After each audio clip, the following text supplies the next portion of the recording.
থর মরুভূমিতে এসে প্রথম দেখা পেলাম উটের। আর এই উটের পিঠে উঠবো বলে সবাই রেডি হয়ে পড়েছি। আমাদের অর্ধেক লোকজন উঠেও পড়েছে। আর আমাদের জন্য বরাদ্দ এই সব থেকে বড় উটটা।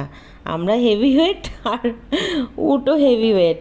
এত উঁচু না উটটা, ওখান দিয়ে দেখো ওঠা যাচ্ছে না। সবাই তো ইজিলি উঠে পড়েছিল, তো আমার ছেলেকেই দেখো কত কষ্ট করে উঠতে হলো। আমিও তার পেছনে উঠে বসলাম।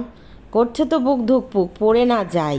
পড়লে তো আর রক্ষা নেই, এমনিতেই হাঁটু ব্যথা, কোমর ব্যথা, তারপরে আর রক্ষা নেই। দেখো হাঁটু গাড়লেই ও কতটা পরিমাণ উঁচু হয়ে যাচ্ছে।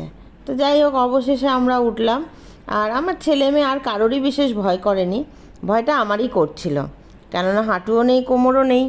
আর এই যে চারিদিকটা দেখো, দেখা যাচ্ছে শুধু মরুভূমি মরুভূমি, আর হচ্ছে ওই বুশেস, চারিদিকে বুশেস ছড়ানো।